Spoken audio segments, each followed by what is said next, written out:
देते हैं। नारे तकबीर, नारे रिसालत, सैयद साहब क़िबला, नारे तकबीर, मसलके आला हजरत।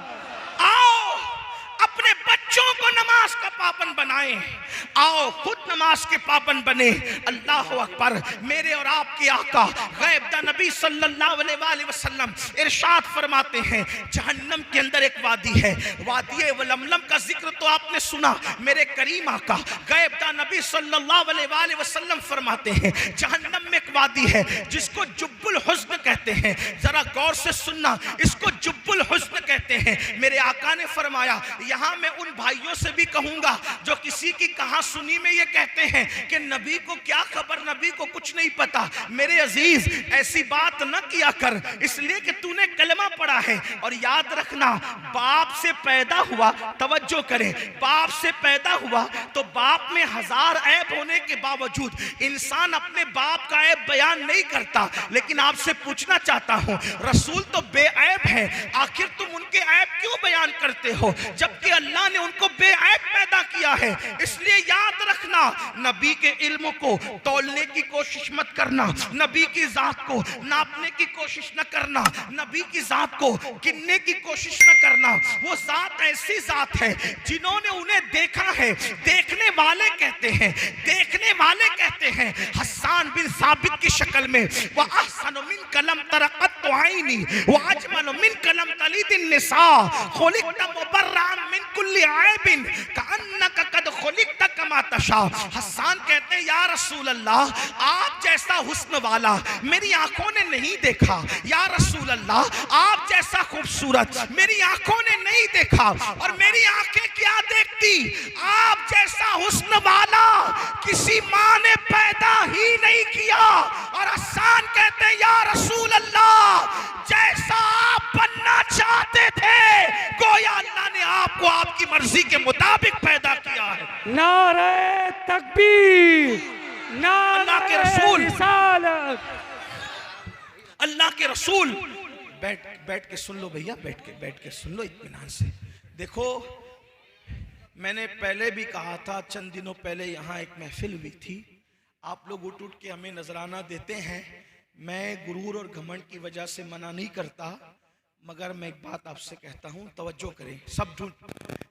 हदीस पाक का मफहूम है कि अगर कोई किसी को नजर दे, हदिया दे, अगरचे खुजूरी दे, उसको चाहिए कि वो कबूल कर ले, मना न करे। क्योंकि अगर कोई हदिया दे और कोई इनकार करे घमंड की, गुरूर की वजह से, तो फरमाया गया जो हदिये का इनकार करेगा, अल्लाह उस पर एक दिन ऐसा लाएगा कि वो मांगेगा तो भी लोग उसको नहीं देंगे। इसलिए मैं इनकार नहीं कर रहा हूँ, लेकिन इस वक्त सबसे बड़ा हदिया आपकी तरफ से मेरे लिए ये है कि आप मेरी गुफ्तगू सुन लें। अब रही बात, जिसको जिसको नजराना देना है मैं बिल्कुल लूंगा, लेकिन इस तरह लूंगा, आपको अगर नजराना देना है तो इस जेब से निकालिए और इस जेब में रखते जाइए आखिरी तकरीर तक। इधर से निकाल के इधर रखते जाइए, और जब सुबह की नमाज में अपने मोहल्ले की मस्जिद में पहुंचना तो वो सारी रकम निकाल कर मेरी भी तरफ से और आपकी भी तरफ से आपकी मस्जिद के इमाम साहब को दे देना। ठीक है, ठीक है, आप ये करेंगे इंशाअल्लाह। अब आपको जो भी मेरा जुमला अच्छा लगे, इधर से निकाल के इस जेब से निकाल के इस जेब में डालना है, और वो ले जाकर देना है किसको, अपनी मस्जिद के इमाम को। तो नहीं देते, जो महीना भर आपकी खिदमत करता है नहीं देते। जिसने आपके अब्बा का निकाह पढ़ाकर आपकी अम्मी को आपके अब्बा के लिए हलाल होने का जरिया बना, जिसने आपकी कान में अजान पढ़ी, मरने के बाद जो आपका जनाजा ही पड़ेगा, उस इमाम का ख्याल नहीं करते। और बरसों में हम लोग एक मर्तबा आते हैं, हमसे बहुत प्यार करते हो, अच्छी बात है, अल्लाह आपको जजा दे। हम ये नहीं कहते कि हमसे प्यार ना करो, बिल्कुल करो, लेकिन हमसे ज़्यादा प्यार का हकदार आपकी मस्जिद का इमाम है। हमसे ज़्यादा नजराने का हकदार आपकी मस्जिद का इमाम है। हमसे ज़्यादा दावतों का हकदार आपकी मस्जिद का इमाम है।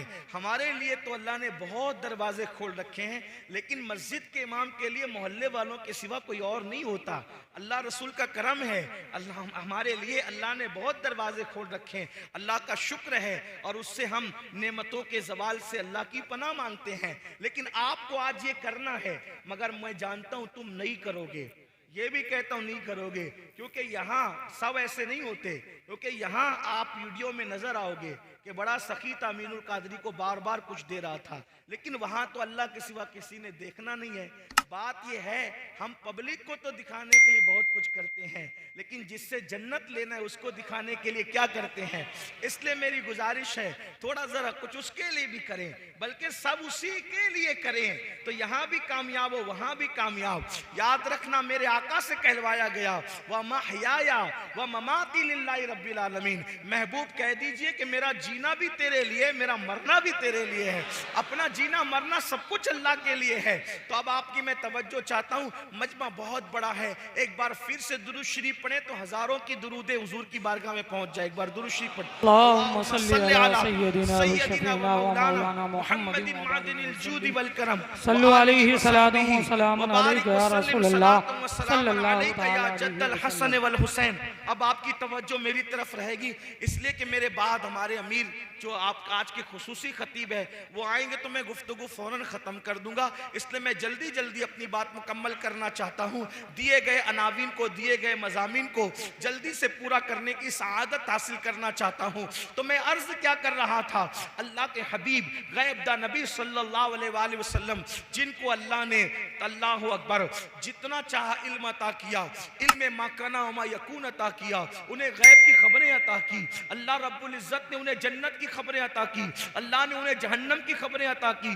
उन्होंने जहन्नम को देखा भी है, जहन्नम का मुशाहिदा भी किया है, जन्नत की सैर भी कई मर्तबा की है। अल्लाह अकबर। तो मेरे आका और आपके आका सच्चे नबी सल्लल्लाहु अलैहि वसल्लम फरमाते हैं, जहन्नम में एक वादी है, उस वादी को जुब्बुल हुस्न कहते हैं। ये जुब्बुल हुस्न क्या है? जुब का मतलब होता है कुआं और हुस्न का मतलब होता है गम। यानी जहन्नम के अंदर एक कुआं है जिसको गम का कुआं कहते हैं। और वो गम का कुआं क्या है मेरे भाइयों? मैं कोई कहानी किस्सा आपके सामने नहीं, बल्कि अपने नबी का फरमान पढ़ रहा हूं, जिसको फकी अबुल्लाह समरकंदी ने लिखा, जिसको सहाबा ने बयान किया, सहाबा ने अपने कानों से सुन के बयान किया। अगर अपने आप से मोहब्बत है, अपने आप से प्यार है, तो ये रिवायत आप दिल पे लिखेंगे। मेरे आका फरमाते हैं, वो जुब्बुल हुस्न जो है उसके अंदर बिच्छू है, और वो बिच्छुओं का आलम ये है, अल्लाह अकबर, उनका हाल ये है कि उनके एक मुंह के अंदर 70 डंक है, 70 डंक, और हर डंक के अंदर एक जहर की थैली है। जब वो बेनमाजी को डंक मारेंगे, जब वो बेनमाजी को डसेंगे, तो मेरे सच्चे नबी फरमाते हैं 1000 साल तक वो जहर उसके जिस्म के अंदर घूमता रहेगा, उसको तड़पाता रहेगा। आप मुझे बताएं ना, अगर खेत का बिच्छू जो अंगूठे के बराबर होता है, खेत का बिच्छू अंगूठे से बड़ा नहीं होता, खेत का बिच्छू अगर हमें डस ले तो जलन का हाल क्या होता है। अल्लाह किसी पर वो दिन ना लाए कि किसी को बिच्छू डंक मारे, मगर अल्लाह अकबर, अल्लाह अल्लाह, खेत का बिच्छू अगर डंक मार ले तो इंसान तड़पता है, इंसान बिलकता है। मेरे भाइयों, अपने नबी सच्चे नबी ने फरमाया कि नमाज छोड़ने की वजह से अल्लाह अल्लाह जुब्बुल हुस्न के अंदर, उस गम के कुएं के अंदर, उस जहन्नम की आग के अंदर ऐसा बिच्छू डसेगा। पहले तो आग है, आग, अल्लाह अकबर। अगर हमें गर्म पानी की सजा सुनाई जाती, अगर हमें गर्म पानी की सजा सुनाई जाती तो वो भी हमारे लिए कम न था। अपने गीजर में गर्म किया हुआ पानी अगर गलती से बदन पे डाल ले तो कितनी तकलीफ होती है, ज्यादा गर्म पानी। दुनिया के गर्म पानी का ये हाल है, तो जहन्नम की आग का हाल क्या होगा? और फिर उसके अंदर बिच्छुओं का डंक मारना, फिर वो भी एक बिच्छू के मुंह में 70 डंक, उसमें जहर की थैली, और 1000 साल तक के तड़पना। बताओ, आखिर एक वक्त की नमाज के लिए 10 मिनट से ज्यादा का टाइम तो नहीं लगता, फिर क्यों वक्त नहीं निकालते? नर्म नर्म गद्दों पर नमाज फज्र तर्क करने वालों, अल्लाह अकबर, एक एक दिन में 3-3, 4-4 मरतबा पेट भर के खाना खाने वालों, कभी सोचा कौन खिला रहा है ये 4 बार एक दिन में? कौन खिला रहा है ये एक दिन में 3 मरतबा? याद रखना, अपने बाप ने हमें नहीं खिलाया, हमारी अम्मी ने हमें नहीं खिलाया, हमने खुद नहीं खाया। वो रज़्ज़ाक़ है, रज़्ज़ाक़ जो हमें खिलाता है। वरना आप ये ना समझें कि मेरी दौलत के बल पे मैं खाता हूं। याद रखो, अगर दौलत के बल पे इंसान खाता है। तो मैंने करोड़पति लोगों को सिर्फ दाल रोटी खाते देखा। पूछा भाईजान दाल रोटी क्यों खा रहे हो करोड़पति होने के बाद? तो कहा मौलाना डॉक्टर ने परहेज करने के लिए कहा और इसलिए मैं दाल रोटी पे इक्तिफा कर रहा हूं।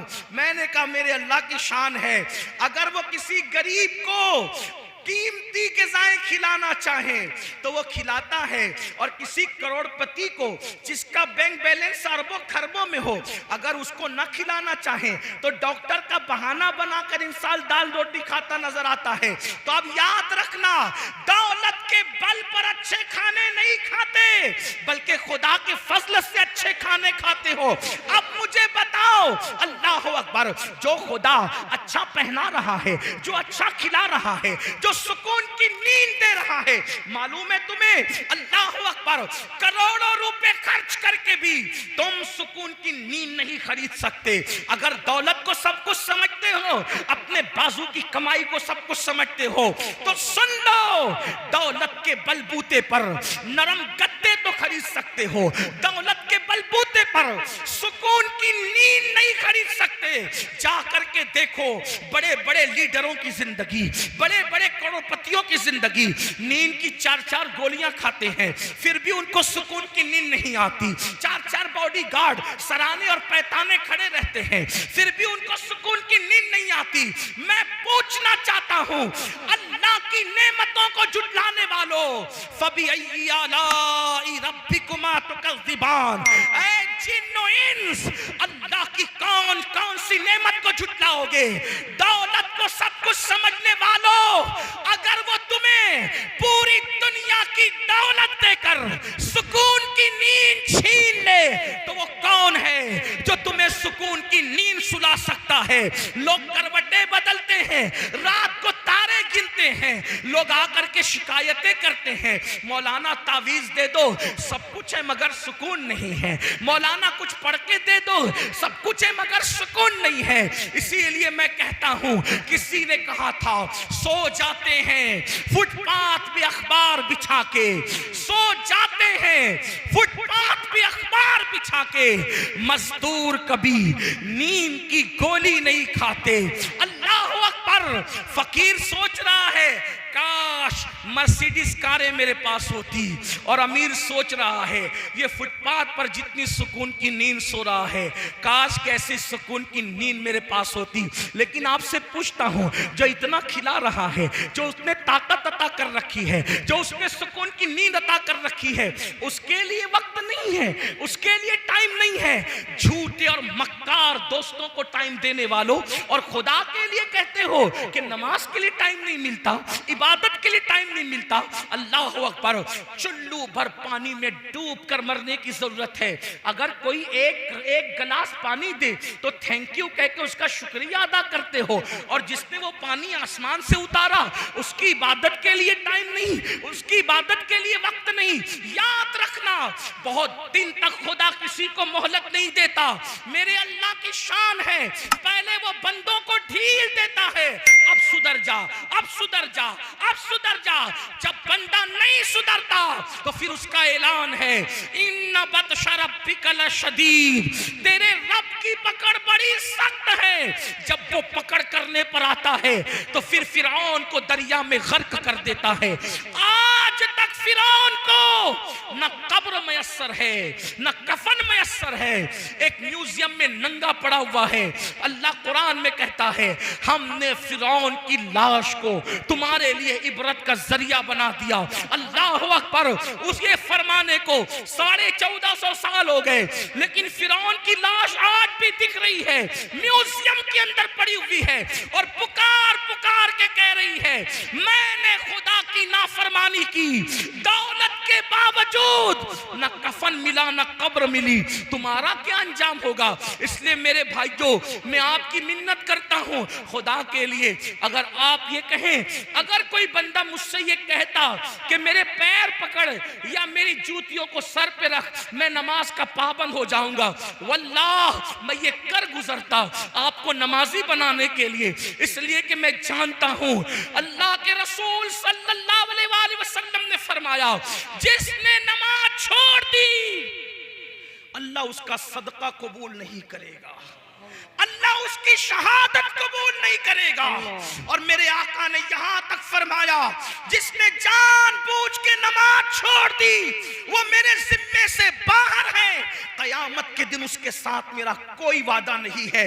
ये बात आप यूं ही ना समझे, मैं मिसाल के जरिए समझाता हूं, मजीद रिवायतें पेश करके। ये मेरे दिल का दर्द है, वल्लाह मैं कोई खिताब नहीं कर रहा हूं, ना मैं कोई खतीब हूं। ऐ मेरी कौम के जवानों, तुम्हारे खूबसूरत चेहरे देखकर मुझे एहसास होता है, अल्लाह ये खूबसूरत चेहरे जब जहन्नम के अंदर डाले जाएंगे इनका क्या बनेगा, ये नाजुक सा वजूद इनका क्या बनेगा। अल्लाह अल्लाह, मेरे रसूल अलैहिस्सलाम के गुलामों, जानते हो क़यामत का दिन होगा, तवज्जो से सुनना, क़यामत का दिन होगा। एक माँ अपने बेटे से कहेगी मुझे एक नेकी दे, बेटा कहेगा तू कौन है मैं नहीं जानता।